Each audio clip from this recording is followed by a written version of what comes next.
slightly more appropriate title would be Society, State and Liberty, and the Austro-Libertarian Strategy of Social Revolution. So I want to step up things a little bit after all these moderate talks that you have heard before. Now, I want to end, of course, with some rather concrete strategic advice, but in order to give this, first I have to diagnose what the problem is, otherwise the cure might be worse than the disease. And this diagnosis involves some sort of systematic reconstruction or a theoretical explanation of human history, nothing less.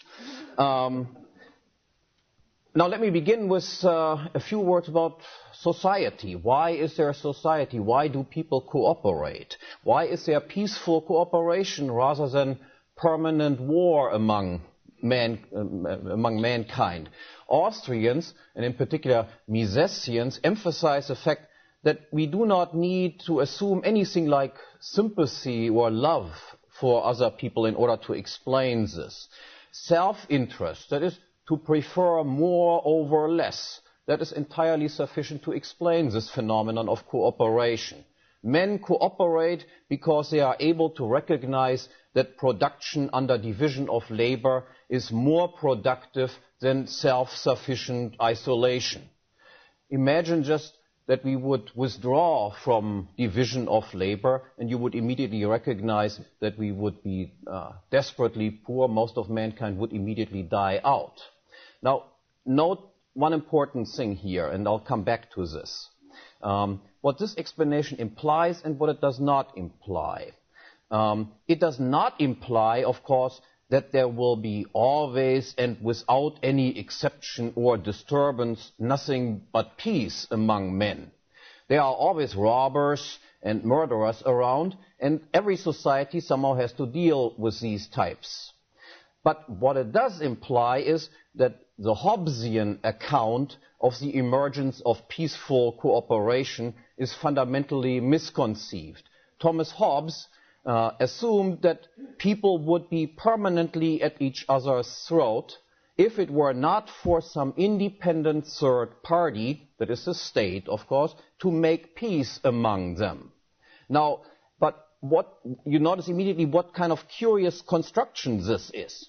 People are assumed to be bad wolves, and they can be turned into sheep if another third wolf is made to rule above them. Now, if the third party, however, is also a wolf, as obviously he must be, then even if he can make peace between two individuals, this obviously implies that there will be a permanent war between the ruling wolf and the two wolves that are now peaceful, cooperating with each other. Now, what this implies is something of great importance. That is, there must be no state or there must be no independent third party in order to have cooperation between two individuals, which you can also recognize immediately if you just look, for instance, at the international scenery. There exists no such thing as a world government, at least not yet, and still people of different countries peacefully cooperate with each other. Or, even out of the greatest social chaos, always cooperation emerges again. Now, what this boils down to is simply that peaceful cooperation between humans is a perfectly natural and constantly re-emergent phenomenon, and out of this cooperation then equally naturally and equally driven by self-interest comes capital formation and money, the medium of exchange, and then division of labor ultimately expands to the entire globe, and likewise money, the commodity money, also becomes a worldwide used commodity money. Then material living standards increase for everyone, and based on higher material living standards, an ever more elaborate superstructure of non-material goods, that is civilization, of science, arts, literature, and so forth, can be developed and maintained. But something can and obviously has happened that disrupts and distorts or even derails this normal self-interest-driven development. And this is, of course, the state, which I will define initially, rather abstract, as a compulsorily funded territorial monopolist of protection. That is, a monopolist of defense and the provision and enforcement of law and order. Now, how does a state originate? While this is generally, and I think intentionally, confused, it should be made clear from the very outset that law and order, or protection of property and state, or state law and state order and state protection, are not one and the same thing. They are not identical things.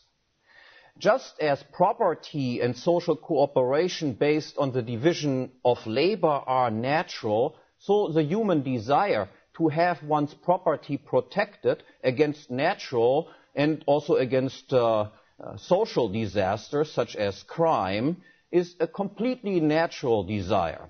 And in order to satisfy this desire, there is, of course, first and foremost self-protection, precaution, insurance, individually or collective, vigilance, self-defense, and punishment.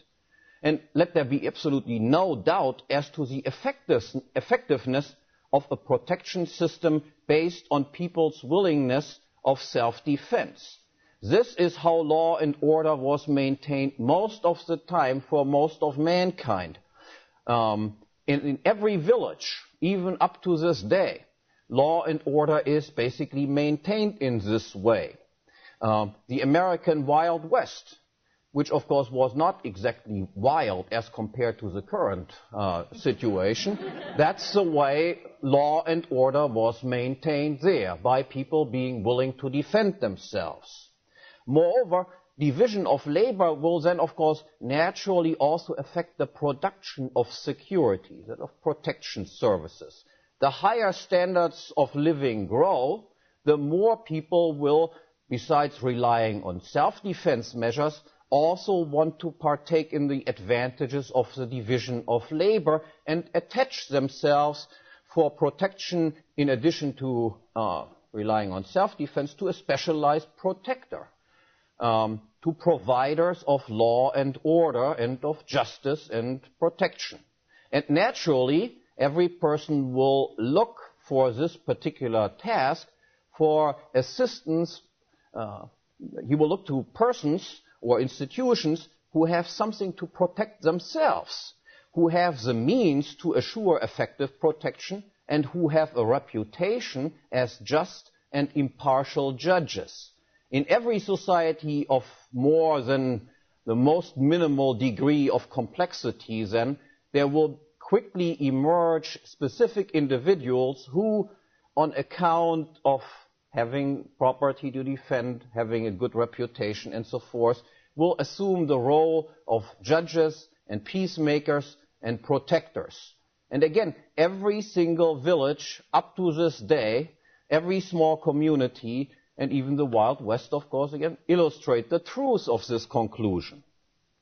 Now, protection, then, is also possible without a state. This should actually be, of course, absolutely obvious, but in an age of statist obfuscation and confusion, it is increasingly necessary to emphasize this elementary and yet, as we will see, very dangerous insight. The decisive step in diverting human history from its natural course, that is, the original sin of mankind, so to speak, occurs with the monopolization of the provision of protection, defense, security, and order.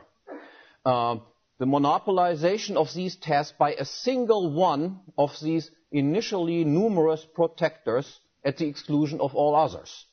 A protection monopoly exists once a single agency or a single person can effectively insist that everyone on a given territory must exclusively come to him for justice and protection.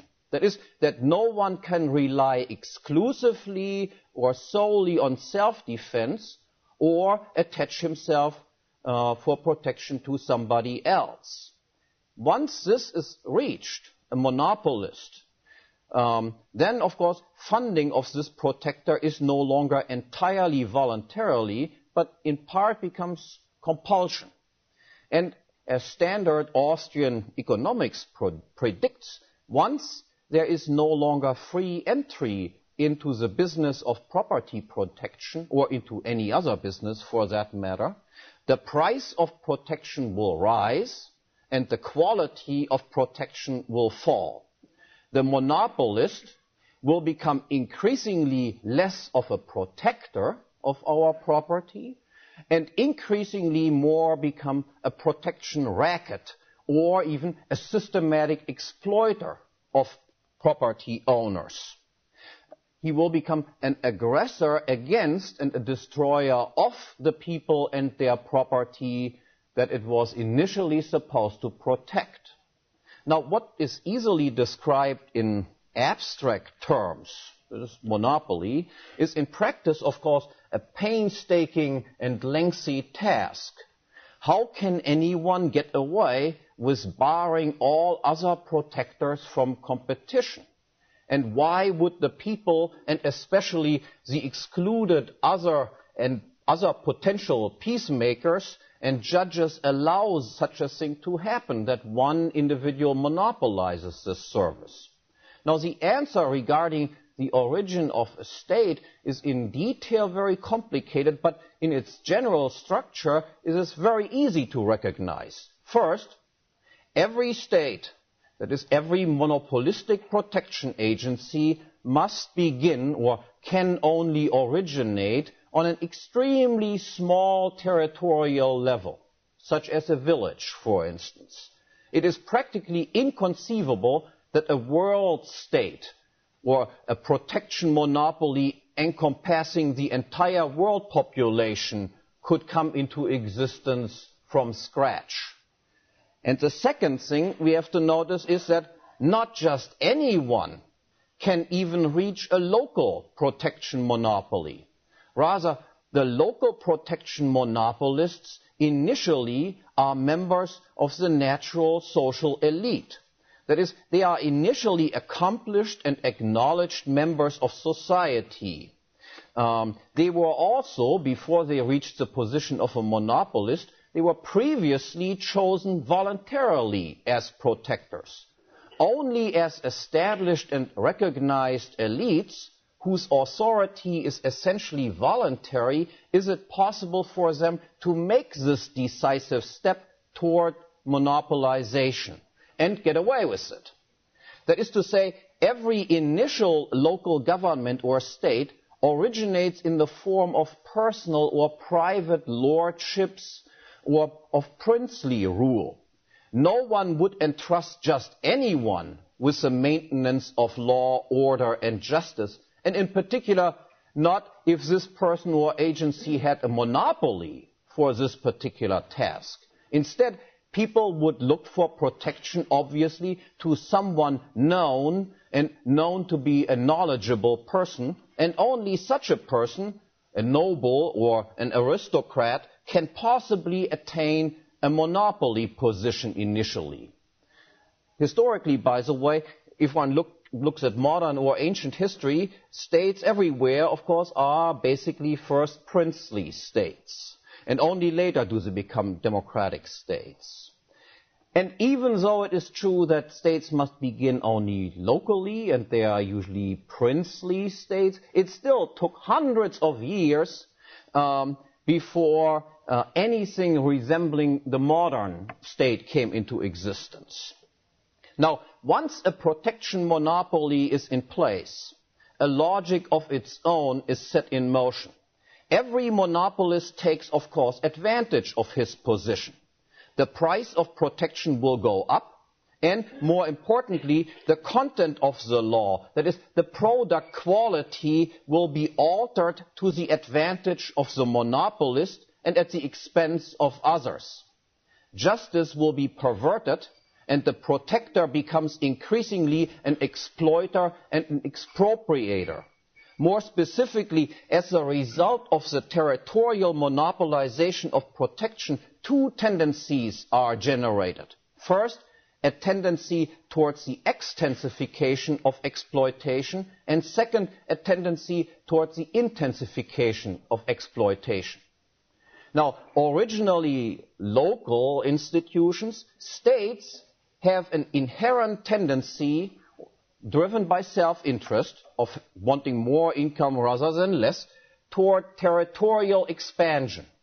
The more subjects a state protects, or rather exploits, the better it is, of course.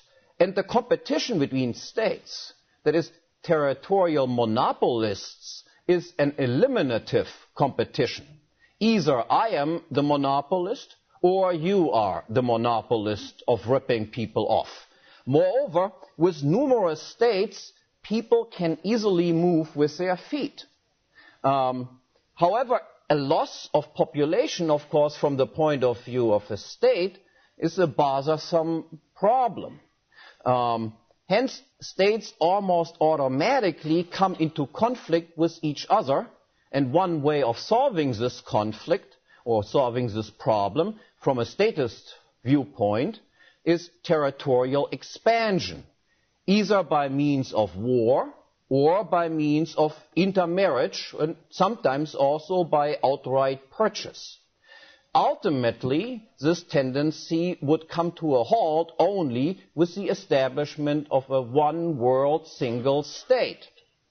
The second thing is the intensification of exploitation. Now, extensifying exploitation, ripping people off, of a state monopoly implies in and of itself already also an intensification. Because the smaller the number of competing states, that is, the larger the state territories become, the less are the opportunities of voting with one's feet. And under the scenario of a world state, wherever one goes, the tax and regulation structure is the same. That is, with the threat of immigration gone, monopolistic exploitation will naturally increase, or that is to say, the price of protection will rise and the quality of justice will fall. However, even apart from this, as soon as a protection monopoly exists for any given size territory, the monopolist will try to intensify his exploitation and increase his income and wealth at the expense of the protected subjects to the maximum extent possible. As long as the monopoly is held by a single person, that is like a prince or a king, and especially when it is turned into an hereditary monopoly, then it is in the monopolist's interest, because he owns this monopoly and he owns the capital value of it, to preserve the value of his property. He will exploit little today in order to be able to exploit more tomorrow. As well, popular resistance against expansion of state power will be very high if there is a single person in charge, because there is then obviously no free entry into the state apparatus. And the benefits of the monopoly accrue to a single man and his extended family, that is, the hereditary nobility. Accordingly, the public resentment and vigilance is heightened, and attempts to intensify exploitation find quick and severe limitations. People hated the king because they realized that he is the ruler and we are ruled by him. Now, predictably, a great push forward in the state's desire for intensified exploitation occurred only in conjunction with the reform of the state, and again, drawn out over centuries, from a princely to a democratic state. Under modern majoritarian democracy, that is, the type of state which came into full bloom after World War I on a worldwide scale, the monopoly and exploitation do not disappear, of course. majoritarian democracy is not a system of self-rule and self-defense. State and people are not one and the same thing. With the substitution of an elected parliament and presidents for an unelected prince or king, protection remains as much a monopoly as it was before. What happens only is this: the territorial protection monopoly becomes now public rather than private property. Instead of a prince who regards it as his private property, a temporary and interchangeable caretaker is put in charge of the protection racket. The caretaker does not own the protection racket. Instead, he is just allowed to make use the current resources for his own advantage. He owns usufruct, but he does not own the capital value. This then does not eliminate the self-interest-driven tendency toward increased exploitation. To the contrary, it only makes exploitation less rational and less calculating and more short-sighted and more wasteful. Moreover, because entry into a democratic government is open, everyone can become president, resistance against state property invasions are reduced. And this leads to the same result. Increasingly now, under democratic conditions, the worst will rise to the top of the state in free competition. Competition is not always good. Competition in the field of becoming the shrewdest aggressor against private property is nothing to be greeted. And this is precisely what democracy amounts to. Princes and kings were dilettantes as rulers, and normally had a good measure of natural elite upbringing and value system, so as to act often enough simply as a good household father would have done. Democratic politicians, on the other hand, are and must be professional demagogues, constantly appealing to even the basest, and that is typically egalitarian instincts, as every vote is obviously as good as any other. And because publicly elected politicians are never ever held personally accountable for official public service, they are far more dangerous from the viewpoint of those who want really their property to be protected and they want security than any king has ever been.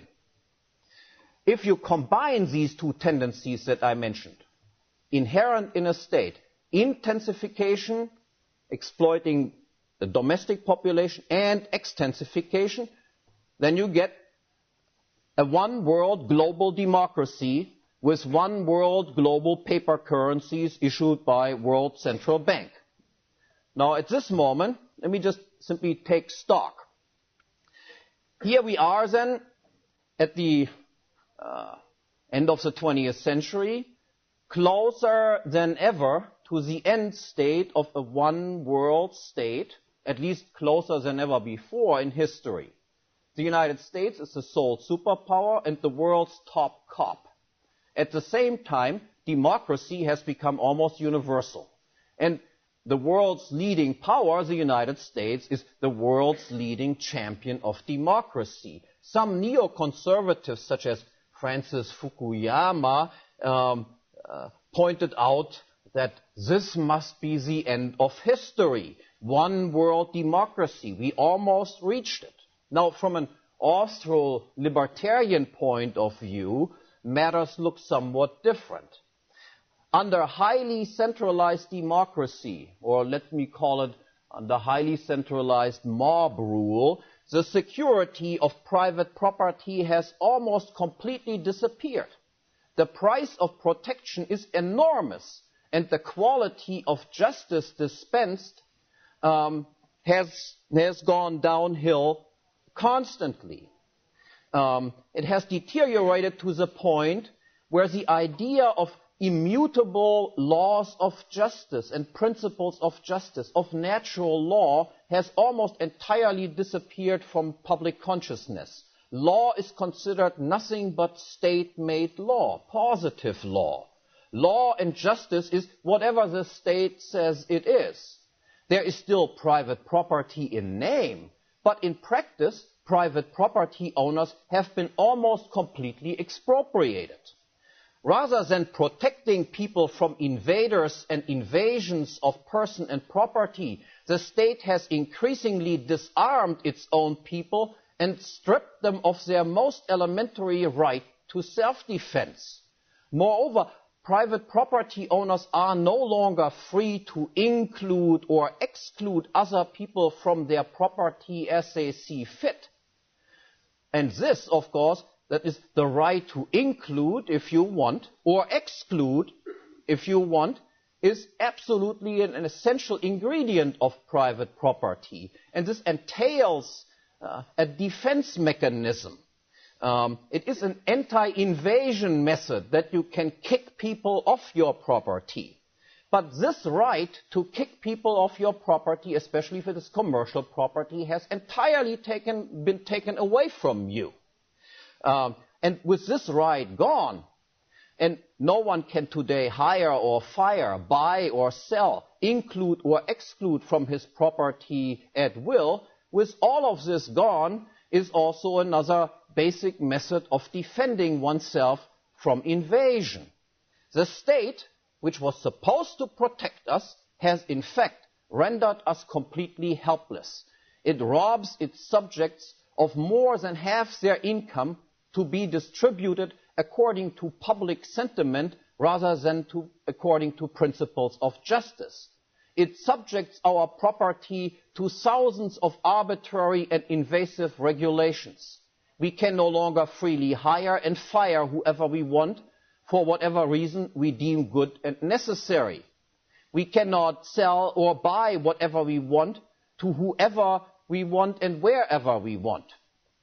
And we cannot charge prices freely as we wish. We cannot associate and disassociate and separate ourselves with whoever we want or with whomever we do not want.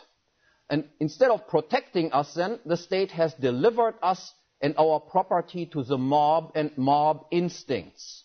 Instead of safeguarding us, it impoverishes us, it destroys our families, local organizations, private foundations, clubs and associations by drawing them, all of them, increasingly into its own orbit or ban.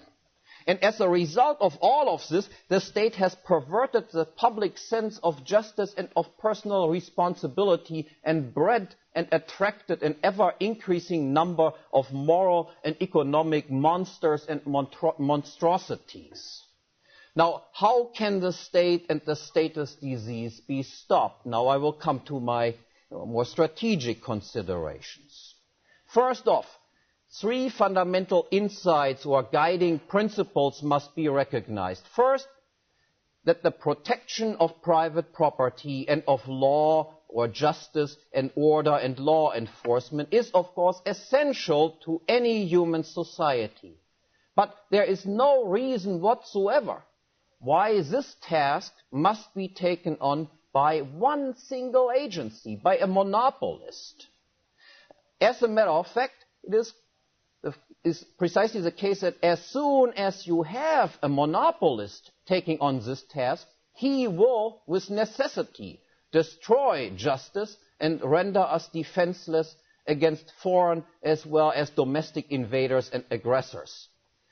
It is then one's ultimate goal, which one has to keep in mind here, is always it must be the demonopolization of protection and justice. Protection, security, defense, law, order, and arbitration in conflicts can and must be supplied competitively. That is, entry into the field of being a judge must be free. Second, because a monopoly of protection is the root of all evil, any territorial expansion of such a monopoly is per se evil too. Every political centralization must be on principal grounds rejected.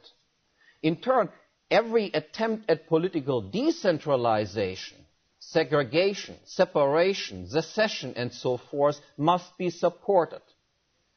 The third basic insight, a democratic protection monopoly in particular must be rejected as a moral and economic perversity.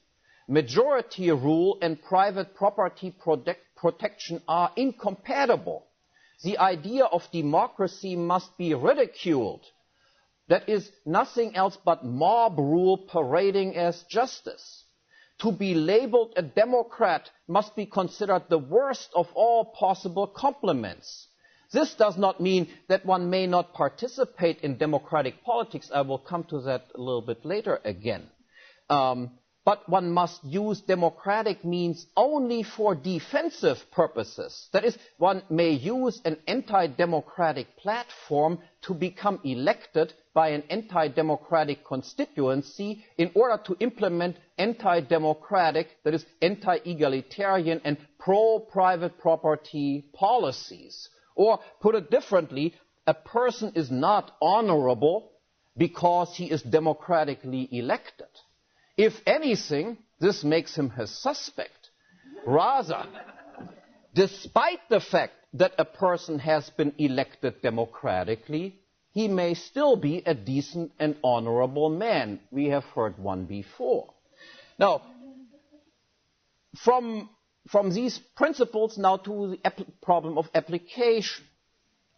Well, the basic insights, that is, monopolized protection, a state will inevitably become an aggressor and lead to defenselessness, and political centralization and democracy are means of extensifying and intensifying exploitation and aggression. While these basic insights give us general direction and the goal, they are obviously not yet sufficient to define our actions and tell us how to get there. How can the goal of demonopolized protection and justice possibly be implemented given the present circumstances of centralized, almost world democracy as, at least temporarily, our starting point from which we have to begin? Now let me try to develop an answer to this question by elaborating first in what respect the problem and also the solution to it has changed in the course of, let's say, the last 150 years. That is since around the middle of the 19th century. The problem then, and actually indeed until 1914, the problem in the 19th century was comparatively small and the possible solution was comparatively easy then. And today, as we will see, matters are more difficult and the solution is far more complicated. By mid-19th century, in Europe as well as in the United States, not only was the degree of political centralization far less pronounced than it is now. The Southern War of Independence that had not yet taken place, and neither Germany, for instance, nor Italy existed as unified states. But in particular, the age of mass democracy had hardly begun at this time.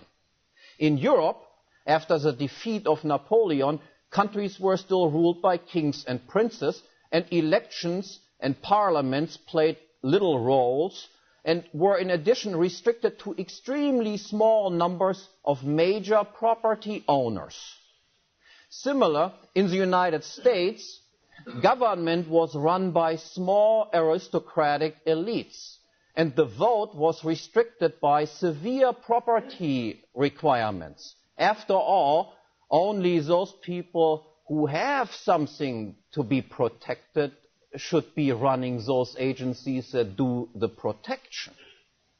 150 or even 100 years ago, only the following thing was essentially necessary in order to solve the problem. It would have been necessary only to force the king, so to speak, to declare that from now on every citizen would be free to choose his own protector and pledge allegiance to any government that he wanted. That is, the king would no longer presume to be anyone's protector unless this person had asked him and met his price that the king would have asked for such service. Now, what would have happened in this case? What would have happened, let's say, if the Austrian emperor had made such a declaration in, let's say, 1900? Now, let me try to give a brief sketch of a scenario of what I think would likely have happened in this situation. First, everyone, upon this declaration, would have regained his unrestricted right to self-defense and would have been free to decide if he wanted more or better protection than that afforded by self-defense, and if so, where and from whom to secure this protection. Now, most people in this situation undoubtedly would have chosen to take advantage of the division of labor and rely, in addition to self-defense, also on specialized protectors. Second, on the lookout for protectors, almost everyone would have looked to persons or agencies who own or are able to acquire the means to assure the task of protection, that is, who have themselves a stake in the to-be protected territory in the form of substantial property holdings, and who possess an established reputation as reliable, prudent, honest, and just. It is safe to say that no one would have considered an elected parliament up to this task. Instead, almost everyone would have turned for help to one or more of three places. Either the king himself, who is now no longer a monopolist, or a regional or local noble or magnate or an aristocrat, or a regional, national, or even internationally operating insurance company. Obviously, the king himself would fulfill these requirements that I just mentioned, and many people would have voluntarily chosen him as their protector. At the same time, however, many people also would have seceded from the king. Of these, a large proportion would have likely turned to various regional nobles or magnates who are now natural instead of hereditary nobility. And on a smaller territorial scale, these local nobles would be able to offer the same advantages as protectors than the king himself would be able to offer.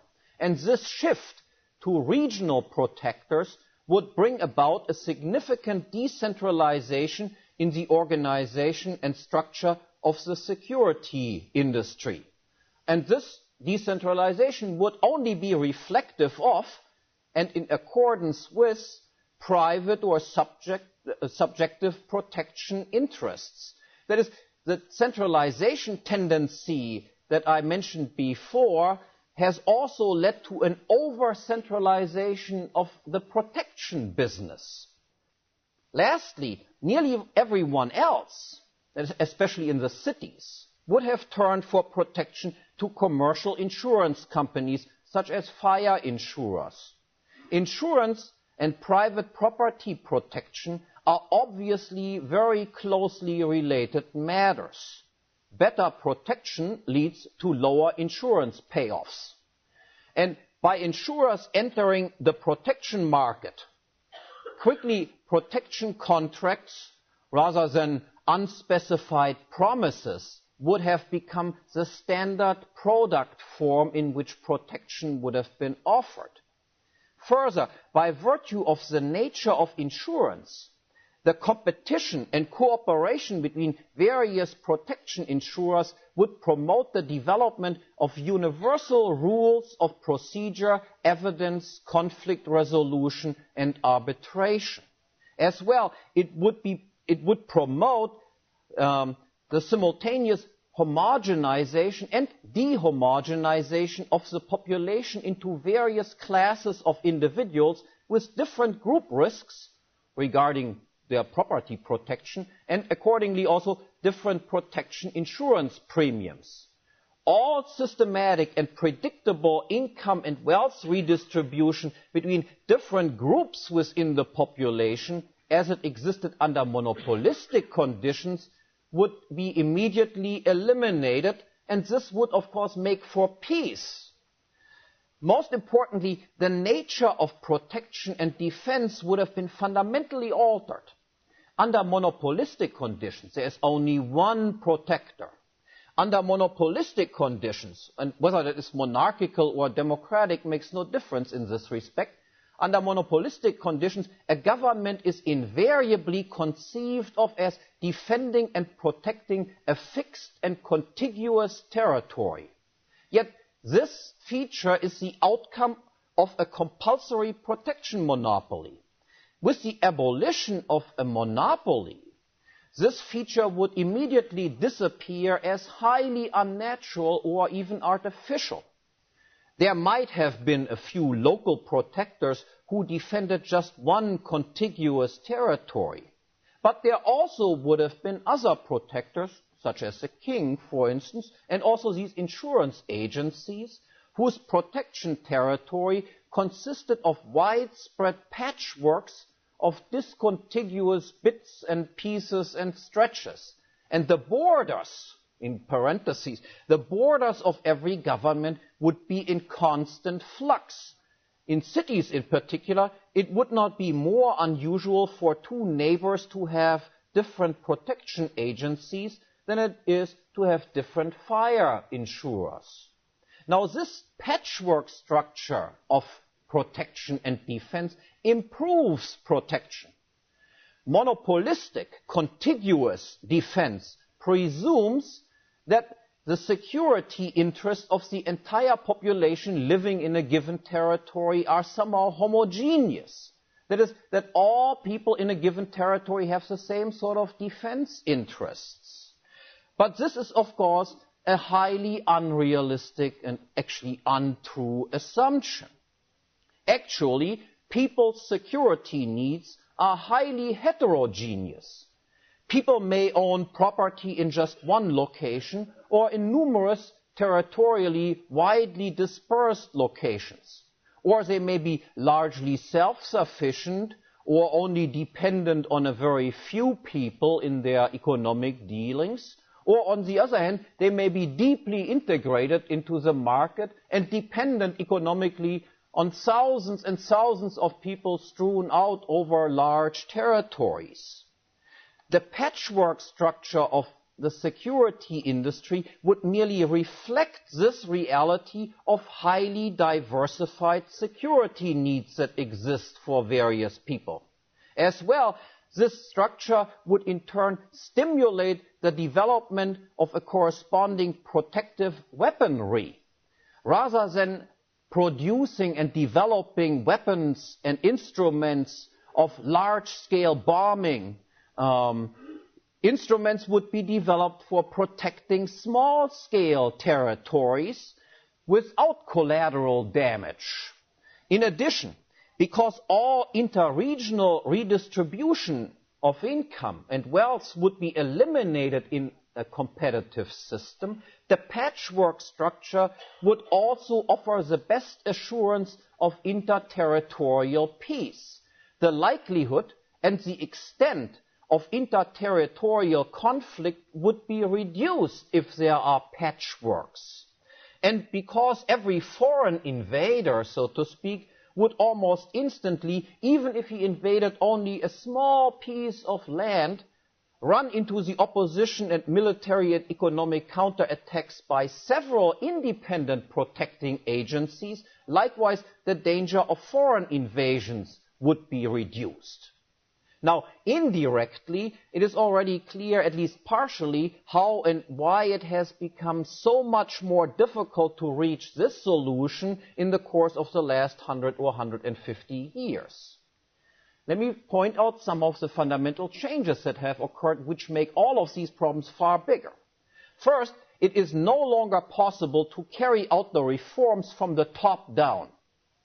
Classical liberals, that is, during the old monarchical days could and did in fact frequently think and could actually realistically believe in simply converting the king to their view and asked them to abdicate his power, and everything else would have then almost automatically fallen into places.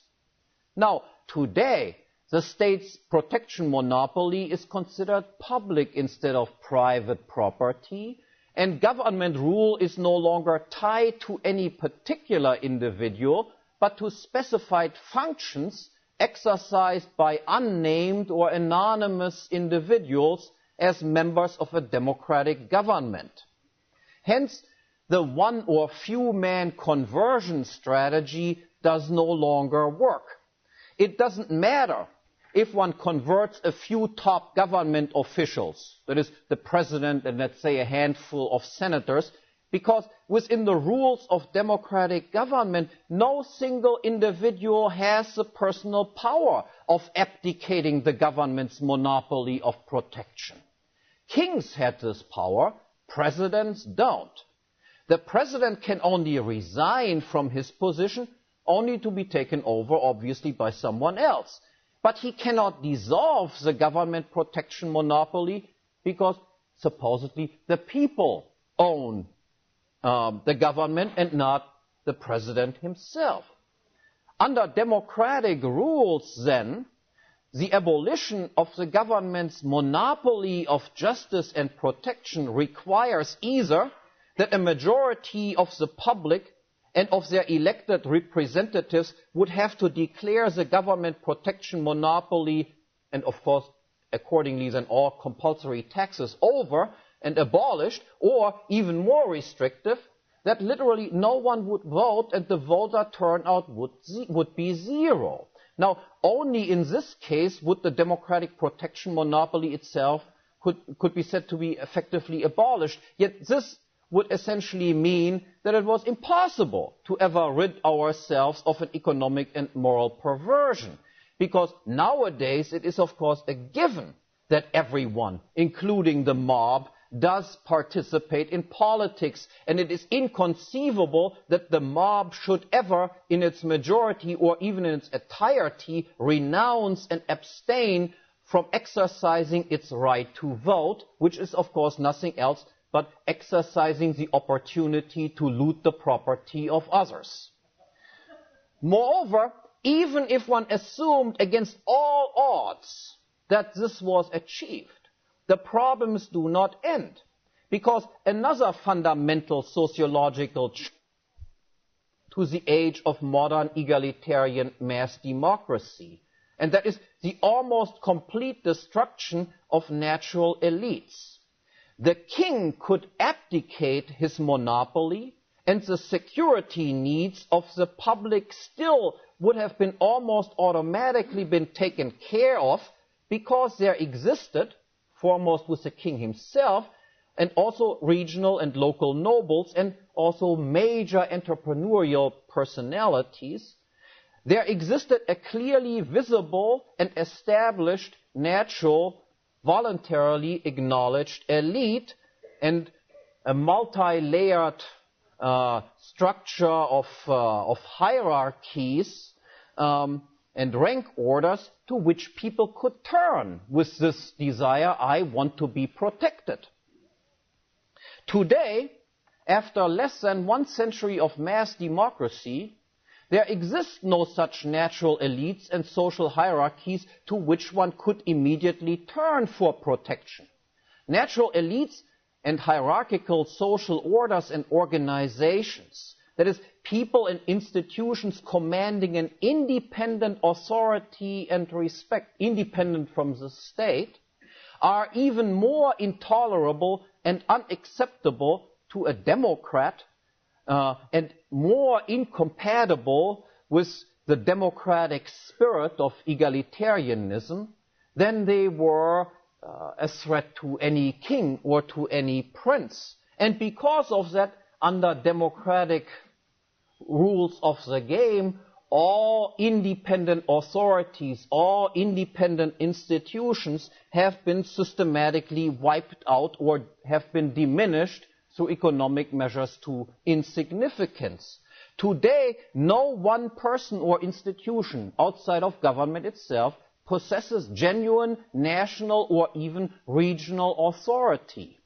Rather than people of independent authority, we now merely have an abundance of people who are prominent. Sports and movie stars and pop stars and, of course, politicians. But these people, while they may be able to set trends and shape fashions, do not possess any such thing as natural, personal, social authority. This is true in particular of politicians. They may be great stars now. Every day they are on TV and the subject of public debate. But this is almost entirely due to the fact that they are a part of the current state apparatus with its monopolistic powers. Once this monopoly was dissolved, these stars of politics would become non-entities, because in real life they are mostly nothings, hacks, and half-wits. And only democracy, of course, allows them to rise to these elevated positions. Left to their own devices, that is, left to their own personal achievements, they are, with almost no exception, complete nobodies. Put bluntly, once the democratic government, Congress, had declared as a king, let's say 100 years ago, that from now on everyone would be free to choose his own judge and protector, such that he still can, but no longer must, choose the government for protection. Who in his right mind would ever choose them? That is, the current members of Congress and the federal government, who would choose them voluntarily as their judge and protector? To raise this question, of course, is to answer it. Kings and princes possessed real authority. There was coercion involved, no question whatsoever, but they received also a significant amount of voluntary support. In contrast, democratic politicians are generally held in contempt, even by their own mob constituency. But there is then also no one else to whom one might turn for protection. Local and regional politicians are basically posing the same sort of problem. And with the abolition of their monopoly powers as well, they obviously do not offer a great attractive solution to this problem either. Nor are there any great entrepreneurial personalities standing in the wings, and insurance companies in particular have become almost entirely creatures of the egalitarian democratic state, and thus appear little trustworthy as anybody else to take over this particularly important task of protection and of justice. Thus, if one did today what the king could have done 100 years ago, there would be the immediate danger of having, in fact, social chaos or of anarchy in the bad sense.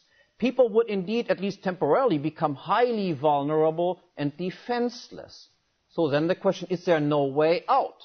Now let me sum up the answer in advance. Yes, but rather than by means of a top-down reform, one's strategy must now be that of a bottom-up revolution. And instead of a one battle on a single front, a liberal libertarian revolution now will have to involve many battles on many fronts. That is, if you want, a guerrilla intellectual, a guerrilla war rather than a conventional warfare. Now, before explaining this answer, and as another step in the direction of this goal, a second sociological fact has to be recognized. That is, the role and the change of the role of intellectuals, of education, and of ideology. As soon as a protection agency becomes a territorial monopolist, that is, a state, it is turned from a genuine protector into a protection racket. And in light of resistance on the part of the victims of this protection racket, a state is then, of course, in need of legitimacy, of intellectual justification for what it does. And the more the state turns from a protector to a protection racket, that is, with every additional increase in taxes and regulation, the greater does this need for legitimacy become. In order to assure correct statist thinking, a protection monopolist will employ its privileged position as a protection racket to quickly establish, in turn, also an education monopoly. Even during the 19th century, under decidedly undemocratic monarchical conditions, education, at least on the level of elementary schooling and also on the level of university education, was, of course, already largely monopolistically organized and compulsorily funded. And it was largely from the ranks of the royal government teachers and professors, that is, those people who had been employed as intellectual bodyguards of kings and princes, from where the monarchical rule and the privileges of kings and nobles was ideologically undermined, and instead egalitarian ideas were promoted in the form of democracy and socialism. And this was, of course, with good reason from the point of view of these intellectuals, because democracy and socialism, in fact, multiplied the number of educators and intellectuals, and this expansion of the system of government public education, in turn, has led to an ever greater flood of intellectual waste and pollution. The price of education, as the price of protection and justice, has gone up dramatically under monopolistic administration. All the while, the quality of education, just as the quality of justice, has continuously declined. Today, we are as unprotected as we are uneducated. Without the continued existence of the democratic system and of publicly funded education and research, however, most current teachers and intellectuals would be unemployed, or their income would fall to a small fraction of its present level. Instead of researching the syntax of Ebonics, the love life of mosquitoes, or the relationship between poverty and crime for 50 or even 100 grand a year, they would research the science of potato growing or the technology of gas pump operation for 15 or 20 grand. The monopolized education system is by now then as much of a problem as the monopolized protection and justice system. In fact, government education and research and development is the central device and instrument by which the state today protects itself from public resistance.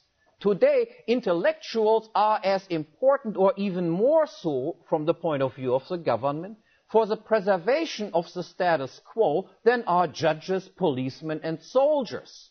And just as much as one cannot convert the democratic system from the political top down, so it also cannot be expected that this conversion will come down from within the established system of public education, and public, whether private or public, makes no difference, public universities.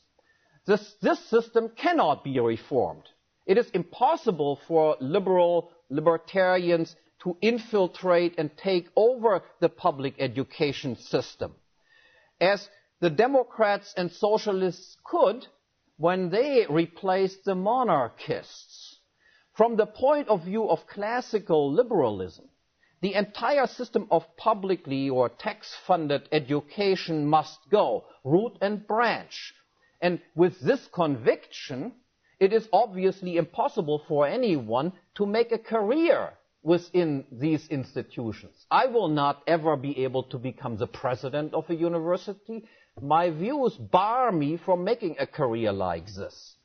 Now, this is not to say that education and intellectuals do not play a role in the attempt of bringing about a liberal or a libertarian revolution. To the contrary, as I explained before, everything hinges ultimately on the question whether or not we will succeed in delegitimizing and exposing as an economic and moral perversity democracy and the democratic monopoly of justice and protection.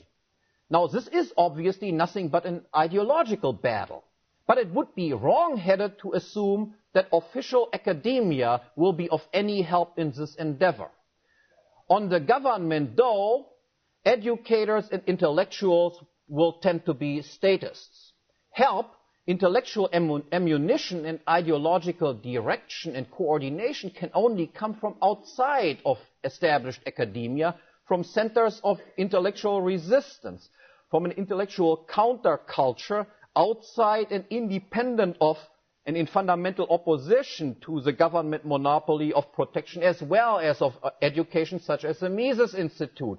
Now, at last, to the detailed explanation of the meaning of this bottom-up revolutionary strategy. For this, let me turn to my earlier remarks about the defensive use of democracy. That is, the use of democratic means for non-democratic, libertarian, pro-private property ends. Two preliminary insights I have already reached here. First, from the impossibility of a top-down strategy, it follows that one should expend little or no energy, time, and money on nationwide political contests, such as presidential elections, and also not on contests for central government in particular, and less, of course, on senatorial races than on house races, for instance. Second, from the insight into the role of intellectuals in the preservation of the current system, current protection racket, it follows that one should likewise expend little or no energy, time, and money on trying to reform education and academia from inside. By endowing a free enterprise or private property chair within the established education university system, for instance, one only helps to lend legitimacy to the very idea that one wishes to oppose. The official education and research institutions must be systematically defunded and dried up. And to do so, all support of intellectual work as an essential task of this overall task in front of us should, of course, be given to institutions and centers determined to do precisely this. The reasons for both of these advices are straightforward. Neither the population as a whole, nor all educators and intellectuals in particular, of course, ideologically completely homogeneous.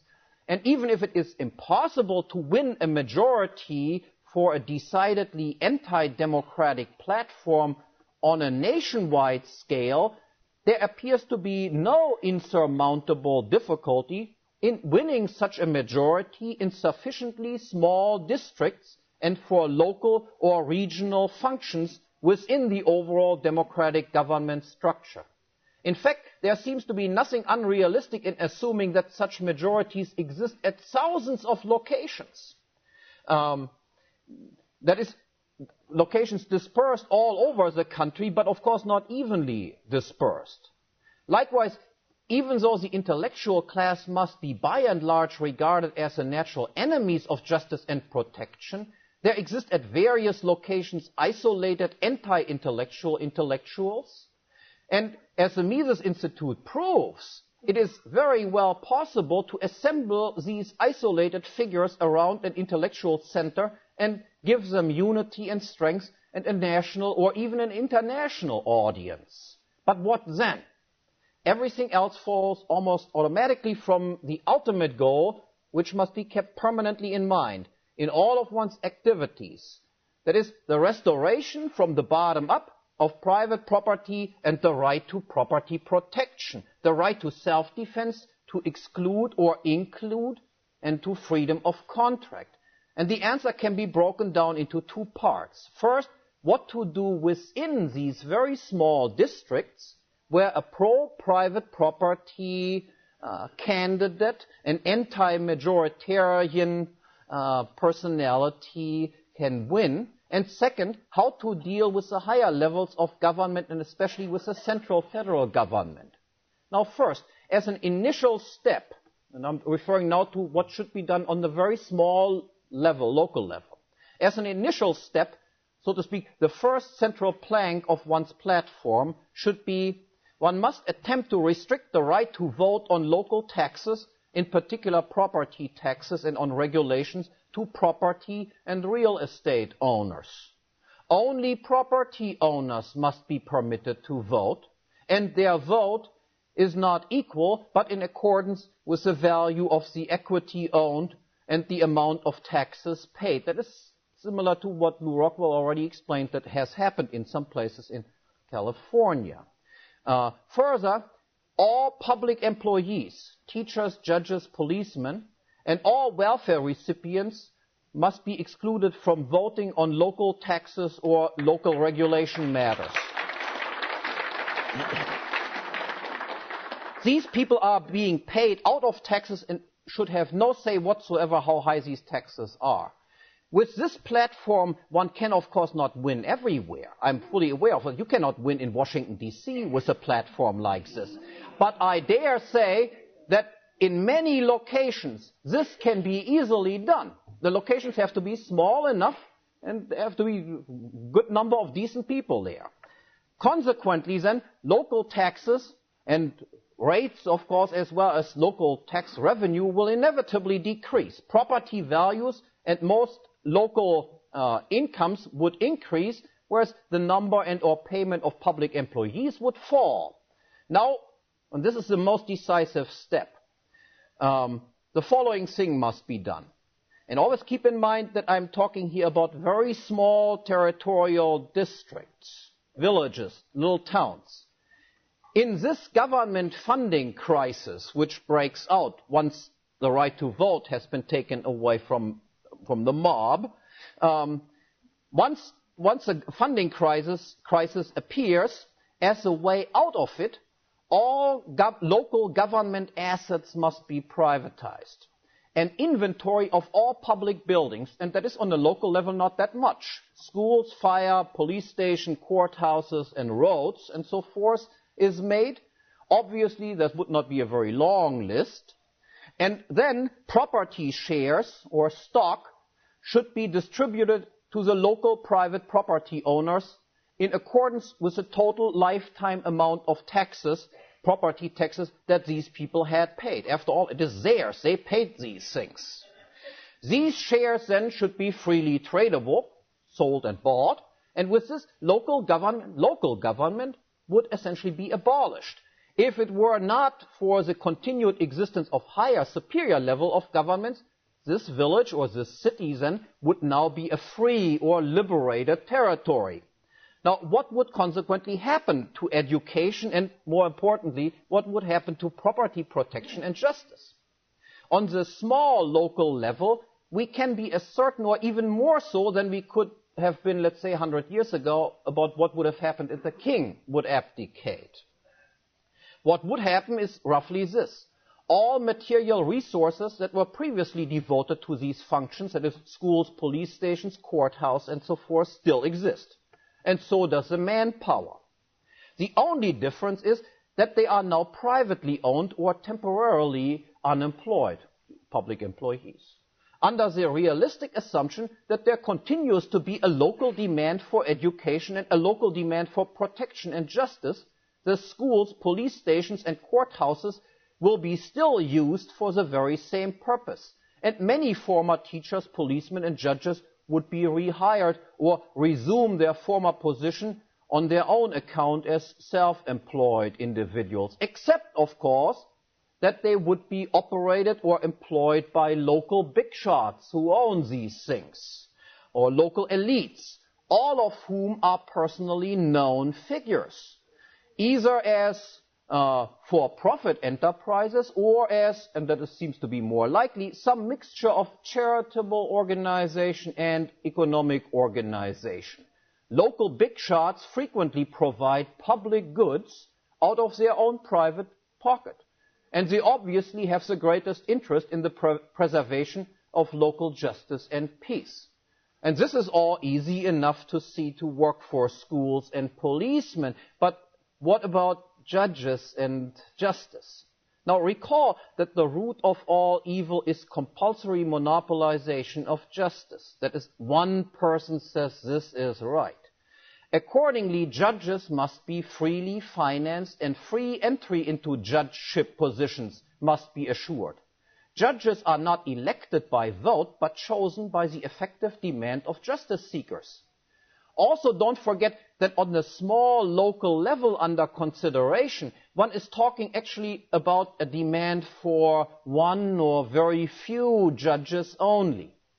Whether this or these judges are then employed by the private courthouse association or stock company, or are self-employed individuals who rent these facilities or offices, it should be clear that only a handful of local people and only widely known and respected local personalities, that is, members of the natural local elite, would have any chance whatsoever of being so selected as judges of local peace. Only as members of the natural elite will their decision possess any authority and become enforceable. And if they do so, and if they come out with judgments that are considered to be ridiculous, they will be immediately displaced by other local authorities that are more respectable. Now, if you proceed along these lines on the local level, of course it cannot be avoided that one will sooner or later come into direct conflict with the upper and especially the federal level of government power. How to deal with this problem? Wouldn't the federalists simply crush any such attempt? Now, they would surely like to, but whether or not they can actually do so is an entirely different question. And to recognize this, it is only necessary to recognize that the members of the governmental apparatus always represent, even under conditions of democracy, merely a teeny proportion of the total population. And even smaller is, of course, the proportion of central government employees. Now, this implies that a central government cannot possibly enforce its legislative will or perverted law upon the entire population unless it finds widespread local support in cooperation in doing so. This becomes particularly obvious if one imagines a large number of free cities or villages as I described them before. It is practically impossible, manpower-wise, as well as from a public relations standpoint, to take over thousands of territorially widely dispersed localities and impose direct federal rule on them. Without local enforcement by compliant local authorities, the will of the central government is not much more than hot air. Yet this local support and cooperation is precisely what needs to be missing. Now, to be sure, so long as the number of liberated communities is still small, the matters seem to be somewhat dangerous. However, even during this initial phase in the liberation struggle, one can be quite confident. It would appear to be prudent during this phase to avoid a direct confrontation with the central government and not openly denounce its authority or even abjure the realm. Rather, it seems advisable to engage in a policy of passive resistance and non-cooperation instead. One simply stops to help in the enforcement of each and every federal law. One assumes the following attitude: such are your rules, and you enforce them. I cannot hinder you, but I will not help you either, as my only obligation is to my local constituents. Now, consistently applied, no cooperation, no assistance whatsoever on any level, the central government's power would be severely diminished or even evaporate. And in light of the general public opinion, it would appear highly unlikely that the federal government would dare to occupy a territory whose inhabitants did nothing else than trying to mind their own business. Now, Waco, a teeny group of freaks, is one thing, but to occupy or to wipe out a significantly large group of normal, accomplished, upstanding citizens is quite another and quite more difficult thing. And once the number of implicitly seceded territories has reached a critical mass, and every success in one little location, of course, promotes and feeds on the next one, it will become inevitably further radicalized to a nationwide municipalization movement with explicitly secessionist local policies and openly and contemptuously displayed non-compliance with federal authority. And it is in this situation, then, when the central government will be forced to abdicate its protection monopoly and the relationship between the local authorities that re-emerged and the central authorities who are about to lose their power can be put on a purely contractual level, and one might regain the power to defend one's own property again. Thank you. I'm sorry for being so long.